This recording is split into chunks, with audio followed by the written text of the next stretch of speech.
آیت نمبر 149 149 سورہ صافات پارہ نمبر 23۔ نحمدہ ونصلی علی رسولہ الکریم، اما بعد، اعوذ باللہ من الشیطان الرجیم، بسم اللہ الرحمن الرحیم۔ فاستفتہم لربک البنات ولہم البنون، صدق اللہ العظیم۔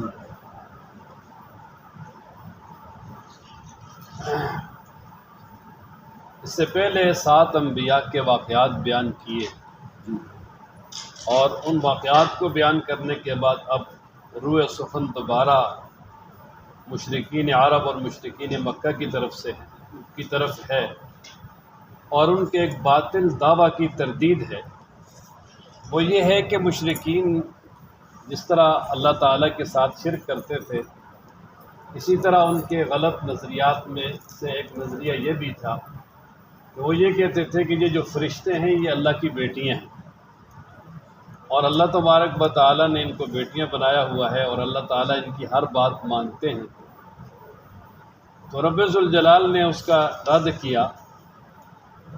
اللہ تعالیٰ فرماتے ہیں فاستفتہم، کہ آپ ذرا ان سے پوچھئے، لربک البنات، کیا تیرے رب کے لیے بیٹیاں ہیں، وَلَهُمُ الْبَنُونَ، اور ان کے لیے بیٹے ہیں۔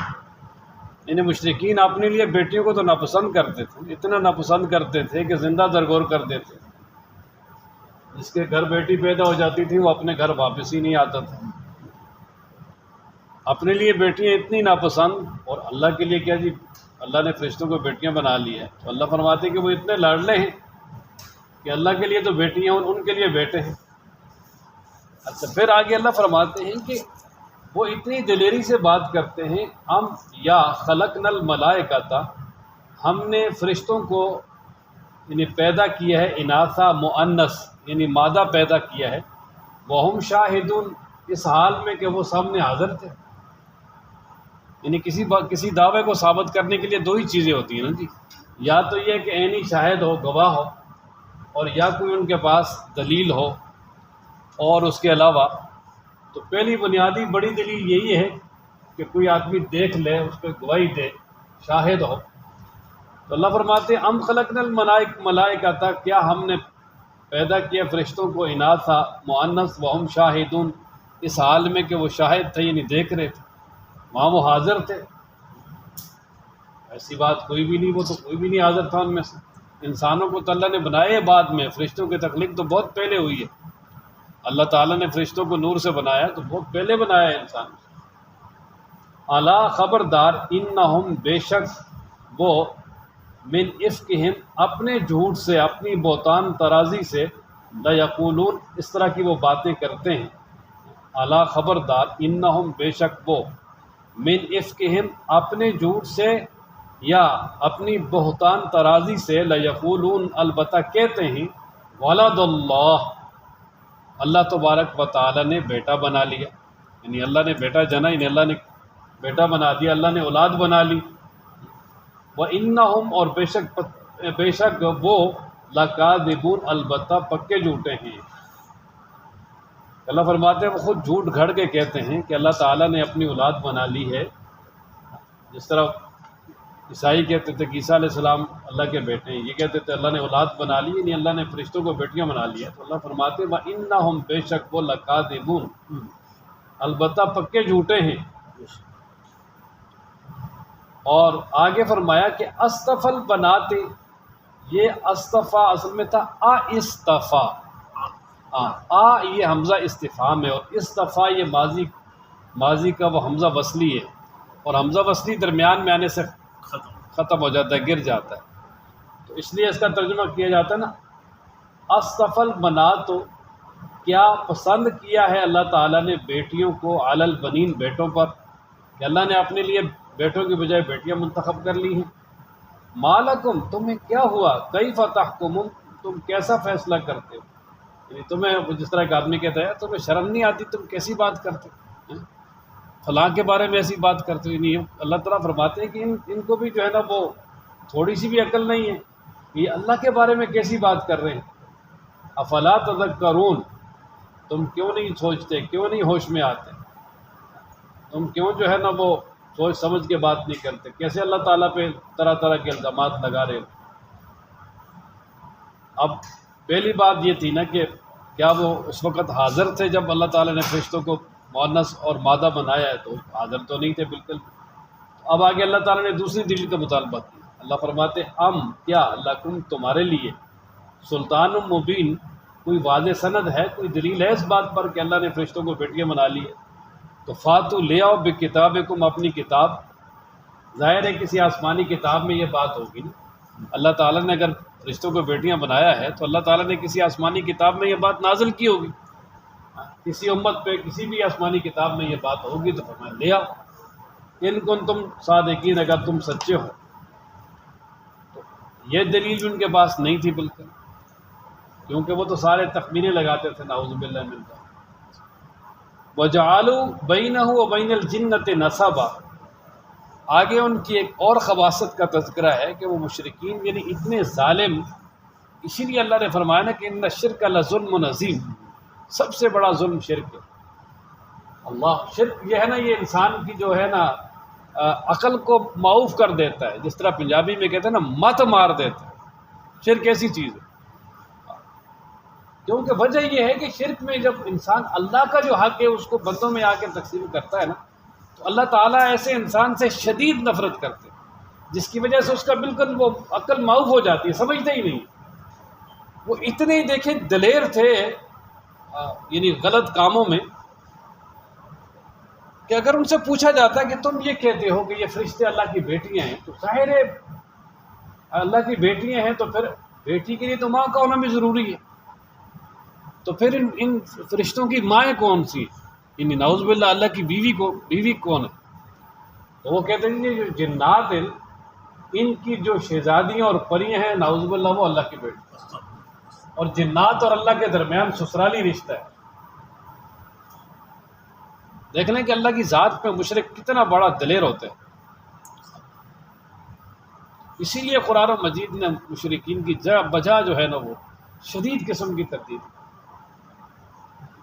فرمایا نا وَجَعَلُوا، اور وہ بناتے ہیں یا بنایا ہے انہوں نے، بَيْنَهُ اللہ کے درمیان، وَبَيْنَ الْجِنَّةِ اور جنوں کے درمیان، نسبہ ایک رشتہ، نسبی رشتہ۔ اللہ اکبر۔ حالانکہ اللہ تعالیٰ کے فرما رہے ہیں کہ بھئی کہاں جنات اور کہاں اللہ تعالیٰ، جنات تو مخلوق ہے، اور ظاہر ہے جنات جو ایسی مخلوق ہے جس میں گناہ گار بھی ہیں، اور بلکہ زیادہ ہیں گناہ گار۔ بہت کم جنات میں ایسے ہیں کہ جو اللہ تعالیٰ اور اللہ کے انبیاء پہ صحیح ایمان رکھنے والے ہیں، اللہ سے ڈرنے والے ہیں۔ باقی جنات تو زیادہ تر سرکش ہیں، اور اللہ تبارک و تعالیٰ جو ہے وہ جو جنات ہیں ان کو جہنم میں ڈالیں گے، جہنم کی آگ میں جلائیں گے ان کو۔ اور دوسری بات یہ کہ جنات کو خود معلوم ہے کہ ہمیں قیامت والے دن اللہ کے دربار میں مجرم بنا کے حاضر کیا جائے گا، اور پھر اللہ تعالیٰ ہمیں عذاب دیں گے۔ تو کوئی آدمی اپنے جو معزز رشتہ ہے اس کو کوئی عذاب دے سکتا ہے؟ اس لیے اللہ تبارک و تعالیٰ اور جنات کے درمیان کوئی جو ہے نا وہ رشتہ نہیں، جنات اللہ کی مخلوق ہے۔ فرمایا نا وَلَقَدْ البتہ تحقیق عالمت الجنۃ، جنات خود جانتے ہیں کہ انہم بے شک وہ لمحضرون، البتہ حاضر کیے جائیں گے قیامت والے دن اللہ کے دربار میں۔ سبحان اللہ، اللہ پاک ہے، عما اس سے یصفون جو یہ اللہ کی طرف بیان کرتے ہیں، نسبت کرتے ہیں جن چیزوں کی، کہ جن چیزوں کے ساتھ یہ اللہ کو متصف کرنے کی کوشش کرتے ہیں، اللہ ان سے پاک ہے۔ نہ اللہ کی کوئی اولاد ہے، نہ اللہ تبارک و تعالیٰ کی کوئی بیوی ہے، اور نہ ہی اللہ تبارک و تعالیٰ کا کسی کے ساتھ کوئی رشتہ ہے، ان تمام چیزوں سے پاک۔ الا عباد اللہ المخلصین، یہ بتا دیا کہ جنوں اور انسانوں میں سے جو اللہ کے نیک بندے ہیں، نیک مخلص پسندیدہ منتخب ہیں، ان کو جو ہے نا وہ مجرم بنا کے وہاں حاضر نہیں کیا جائے گا، بلکہ ان کے لیے اللہ تعالیٰ کی طرف سے بڑا اعزاز و اکرام ہوگا، جو پیچھے اسی صورت میں گزرا ہے۔ الا عباد اللہ المخلصین، مگر اللہ کے وہ بندے جو مخلص ہیں، اللہ کے منتخب کیے ہوئے، چنے ہوئے۔ فَإِنَّكُمْ پس بے شک تم وما وہ تعبدون جن کی تم عبادت کرتے ہو، یعنی اب مشرکین سے مخاطب ہو کر اللہ فرماتے ہیں کہ بے شک تم بھی اور جن کی تم پوجا کرتے ہو، چاہے ان کا تعلق جنات سے یا کسی بھی چیز سے، ما انتم علیہ بفاتنین، تم نہیں ہو لوگوں کو بہکانے والے، یعنی تمہاری کوئی طاقت نہیں کہ تم کسی کو بہکا لو اور دین سے دور کر لو. ہاں الا من ہوا صال الجحیم، مگر وہ کہ جو جہنم میں داخل ہونے والا، یعنی جو بد نصیب ہے اور جس کے مقدر میں اللہ نے جہنم لکھی ہوئی ہے، اس پہ جو تمہارا زور ہے وہ چلے گا، لیکن جو اللہ کے نیک بندے ہیں فرمایا ان پہ زور نہیں چلے گا. اللہ تعالیٰ شیطان کے ہر حملے سے ان کی حفاظت فرمائے. مرتے وقت بھی رب ذوالجلال شیطان کے حملے سے ایمان والوں کی کیا کریں گے؟ حفاظت. لیکن اسی طرح قرآن و مجید میں آگے آ جائے گا کہ اللہ تعالیٰ فرماتے ہیں جو گناہوں میں مبتلا ہو جاتا ہے نا تو اس پر شیطان ہم مسلط کر دیتے ہیں، شیطان ان کو اس کا دوست بنا دیتے ہیں. فسا قرینہ، بہت برا دوست ہے جو ہر وقت اس کے ساتھ رہتا ہے اور اس کو برائی کی طرف مائل کرتا ہے. لیکن اللہ کے جو نیک بندے ہیں اللہ تعالیٰ ان کو بچاتے ہیں. وَمَا مِنَّا إِلَّا لَهُ مَقَامٌ مَّعْلُوم. اچھا اب آگے دوبارہ فرشتوں کی طرف روح سفر آگے کہ مشرکین کہتے تھے کہ فرشتے اللہ کی بیٹیاں ہیں اور اللہ جس طرح بیٹیاں ناز و نخرے سے اللہ کو اپنے باپ کو منا لیتی ہیں، اسی طرح یہ بھی ناز و نخرے سے اللہ کو منا لیں گے ہمارے بارے میں، ہم جو مرضی کریں، ہم فرشتوں کی پوجا کرنے والے ہیں اور اللہ تعالیٰ کو وہ منا لیں گے، ہمیں کوئی عذاب نہیں ہوگا. تو اللہ تبارک و تعالیٰ نے یہاں فرشتوں کی جو ہے نا وہ اپنا جو ان کا تاثرات ہے فرشتوں کے وہ بیان کر کے بتایا کہ وہ تو اللہ کی عاجز مخلوق ہے اور وہ ہر وقت خود جو ہے نا رب ذوالجلال کی عبادت اور تسبیح میں لگے رہتے ہیں. ہر وقت وہ منتظر رہتے ہیں کہ اللہ کی طرف سے کیا حکم آتا ہے. اور دوسرا یہ ہے کہ اللہ تعالیٰ نے ان کے لیے ایک حد مقرر کی ہوئی ہے، ایک مقام مرتبہ ہے، بس وہ وہاں تک ہی جا سکتے، اس سے آگے وہ پر بھی نہیں مار سکتے.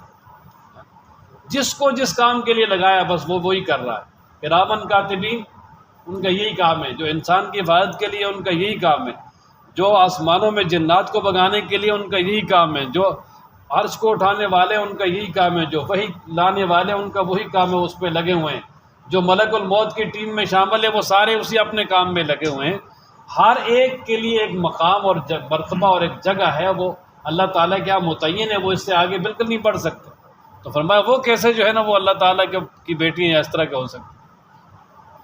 فرمایا نا فرشتے خود کہتے ہیں وَمَا مِنَّا، نہیں ہے ہم میں سے کوئی ایک، الا مگر لہو اس کے لیے مقام معلوم، ایک متعین مقام ہے.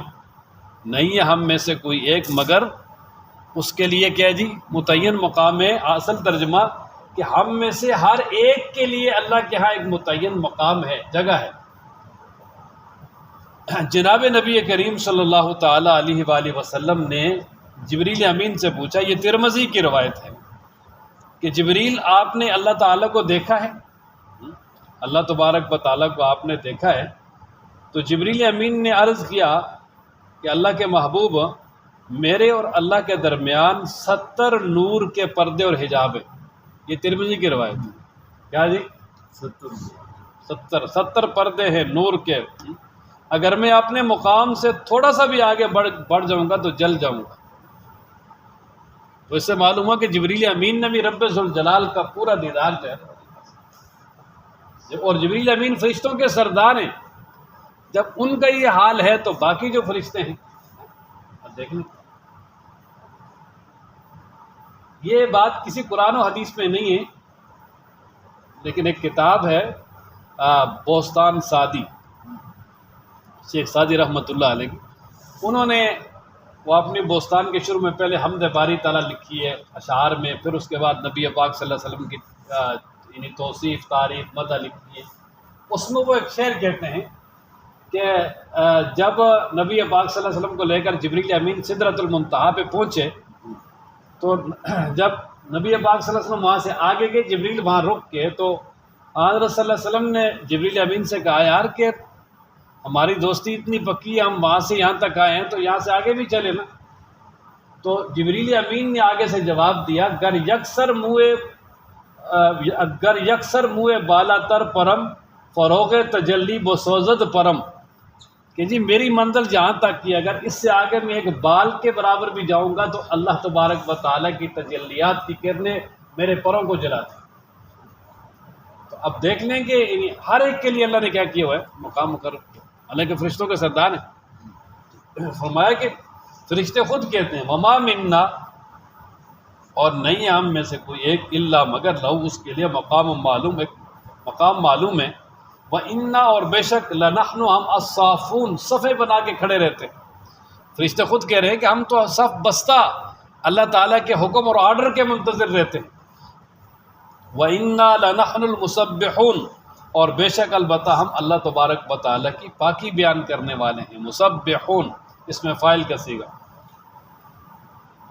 وَإِن كَانُوا لَيَقُولُونَ لَوْ أَنَّ عِندَنَا ذِكْرًا، اچھا اب پھر روئے سخن مکہ والوں کی طرف آ گیا کہ مکہ والے جب تک نبی پاک صلی اللہ علیہ وسلم کی بعثت نہیں ہوئی تھی تو اس سے پہلے کئی مرتبہ کہا کرتے تھے جی کہ کاش کہ جس طرح بنی اسرائیل میں انبیاء ہیں یا پہلے لوگوں میں انبیاء ہیں، اگر ہم میں بھی آتے تو ہم ضرور ان کی بات کو مانتے اور ہم ضرور جو ہے نا وہ ہدایت پر ہوتے، بلکہ ہم اللہ کے منتخب بندے ہوتے، کاش کہ ہمارے پاس کوئی رسول آتا، لیکن جب اللہ تعالیٰ نے بھیج دیا تو انکار کر دیا۔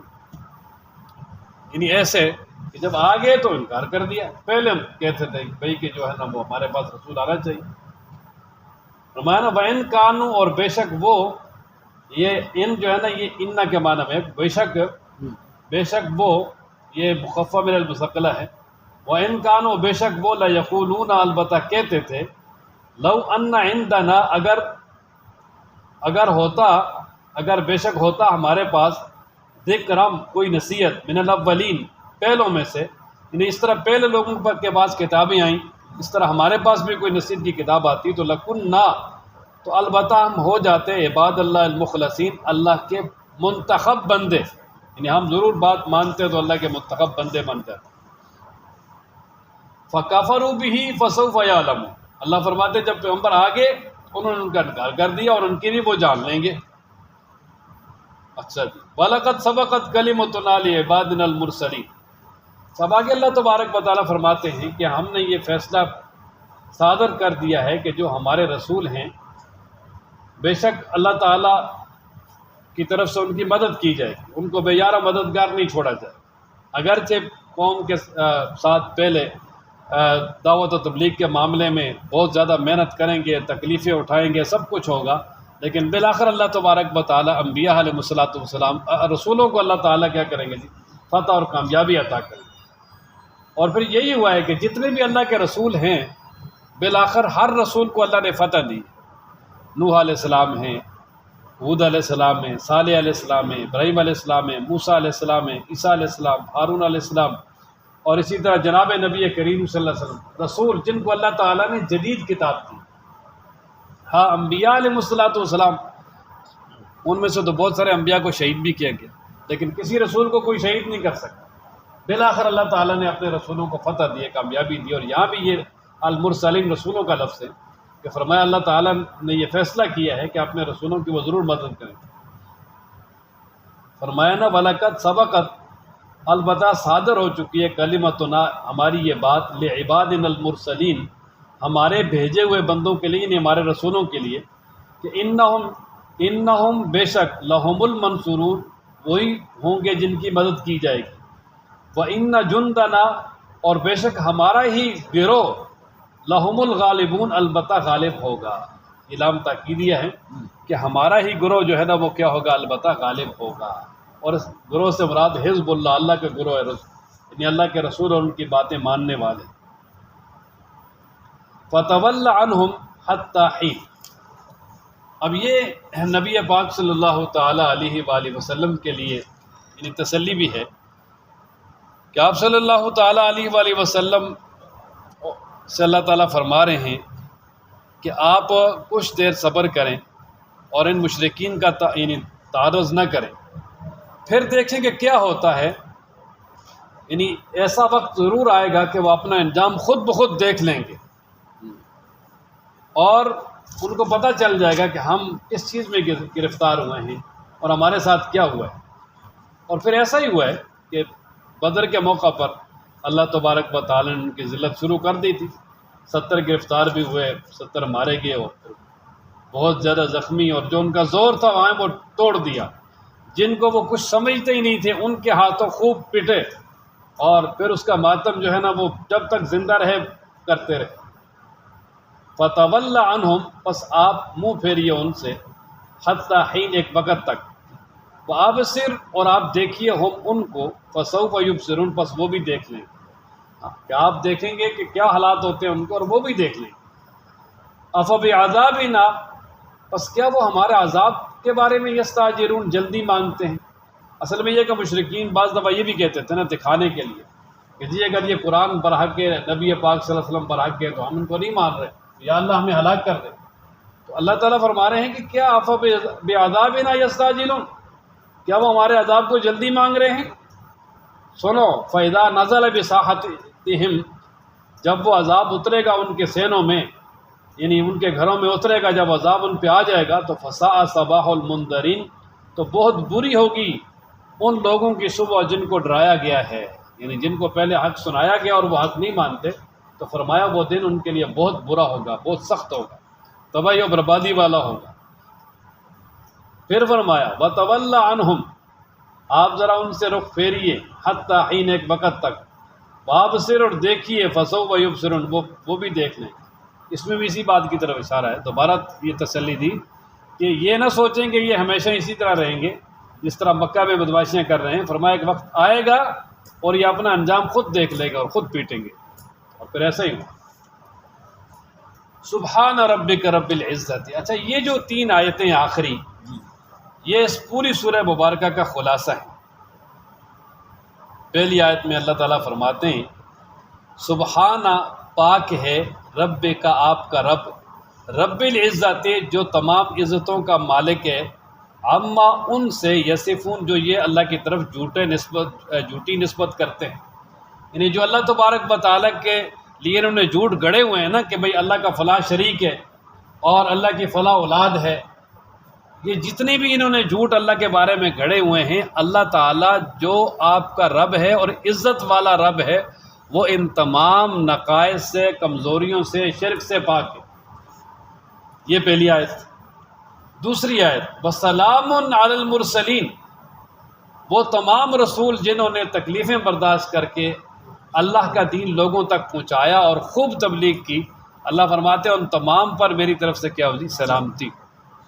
اور آخری وَالْحَمْدُ لِلَّهِ رَبِّ الْعَالَمِينَ، کہ اللہ تبارک و تعالی جس طرح ان تمام نقائص سے، کمزوریوں سے، اولاد سے، شرک سے، بیوی سے اور ہر طرح کے معاونین سے پاک ہے، بلندیوں والا ہے، تو اسی طرح اللہ تبارک و تعالی جو تمام جہانوں کو پالنے والا ہے، وہ ہر تعریف کا مستحق ہے۔ ساری تعریفیں بھی اسی کی ہیں۔ ساری تعریفیں بھی کس کی ہیں جی؟ اللہ کی ہیں۔ وجہ یہ ہے کہ دنیا میں جس چیز کی تعریف کی جائے گی اس کا خالق اللہ ہے، جس کمال کی تعریف کی جائے گی اس کو کمال دینے والا اللہ ہے، تو وہ حقیقت میں اللہ ہی کی تعریف ہوگی۔ تو فرمایا سبحانہ، پاک ہے، رب کا، آپ کا رب، رب العزت، جو عزت کا مالک ہے یا عزت والا رب ہے، اما، اس سے، یصفون، جو یہ اللہ کی طرف نسبت کرتے ہیں یا جو یہ جھوٹ گڑتے ہیں یا جو یہ کہتے ہیں، وسلام، اور سلام ہو، علی المرسلین، رسولوں پر، والحمد للہ، اور تمام تعریفیں اللہ کے لیے ہیں، رب العالمین، جو جہانوں کو پالنے والا ہے۔ اللہ تعالیٰ ہم سب کو قرآن پڑھنے، سمجھنے، عمل کرنے کی توفیق عطا فرمائے۔